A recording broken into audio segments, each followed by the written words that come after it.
Hello everyone. In this presentation I'm going to show you how to log in to Google Meet and then prepare your class for your students to log in. My first recommendation is that you quit all applications except your web browser. You're going to go to Google and then click on sign in. Remember that you have to sign in with the St. John's account, so probably you have already your personal account, but you need to sign into your St. John's account. I already have mine. When I click on it, asks me for my password. Once I log in, I'm gonna have this icon here. I'm gonna click on it and go to Meet. That's gonna take me to the page where I can start my class. Keep in mind that students, if they're having problems signing into Google, to their St. John's Google account, they don't have to. They can simply go to Google Meet and access the page the way you're gonna instruct them.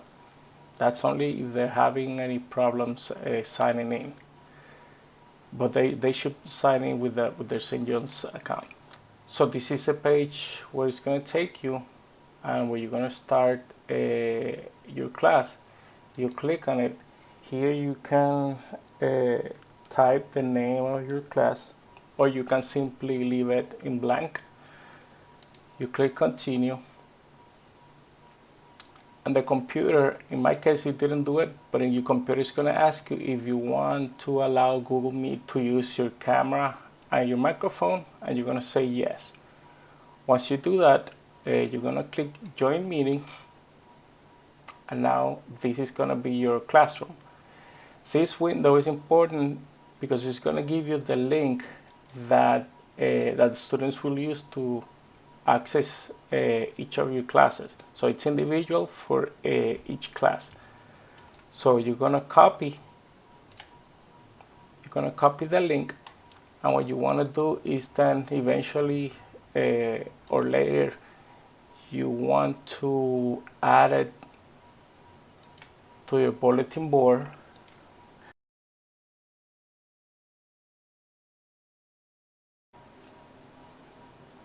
So once you have that information, the students are gonna click on it, or they can copy the link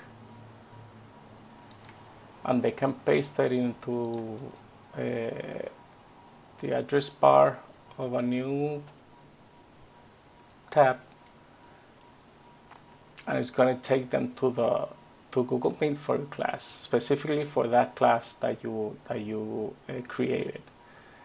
So I'm going to go back to my classroom. Once in the you have started your class, you can click up here in this corner, and you're going to see the list of students that have signed up. I'm working with my kids account here. So what I'm gonna do is I'm gonna allow Eduardo to join my class, and there he is. The first thing that students need to do is to come here and mute their microphone so that doesn't bother you. And as you can see, I'm looking at their screen, but I want to look at myself. So you're gonna come here where it says you. I'm gonna click on it, and a thumbtack will appear. So that's a screen that you're gonna be seeing.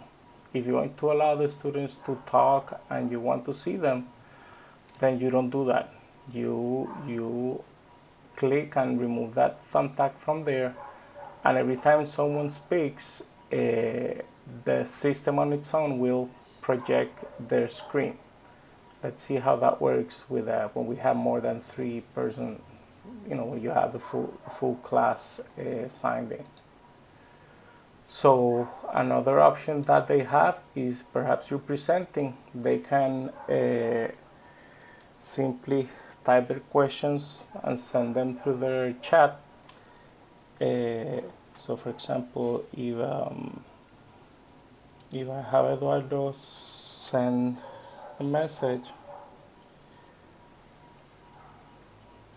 you'll see that what I wrote and what he wrote. So here you're gonna have a list of of the conversation that you will be having. Okay, then to start presenting, you're gonna click here, present now, where you're gonna have the option of presenting the entire screen or window. Basically what this does is that it projects your screen to the students. So if I click your entire screen, I'm gonna click on this, it's going to share my entire screen. So now whatever I have projected on my screen is showing in their screen. So even though I don't see myself, I can be teaching, right? I can be, okay, go to the class page, go to assignment. So everything that I'm doing here is what the students are doing. So if, for example, you go to you're using a particular website, or then what all these is what the students are seeing. They're not seeing your face anymore. If you have a PowerPoint, then you open your PowerPoint, or if you have a Kahoot, you open Kahoot, and all of that is what the students are going to be seeing. I'm gonna go back to my screen. Then when you're done presenting, you come here, stop presenting. One of the things that was written on the rules for the distance learning plan is that all classes are going to be recorded. That is not going to happen unless you set you click on actually recording the class, right? It's not going to do it automatically. So if you do want to record your class, as soon as you log in, you start record. Everyone has to accept. Everyone involved in everyone that signed into your class have to accept. And you're gonna have that icon there. What's gonna happen is that after you're done with your class, you're gonna come here and you're gonna stop it, and this is gonna be saved automatically in your Google Drive. So you can come later and check it out. It takes a really long time to appear in your Google Drive. So perhaps tomorrow or perhaps the next day, you're gonna be able to access that video. So it's not something that's gonna happen immediately.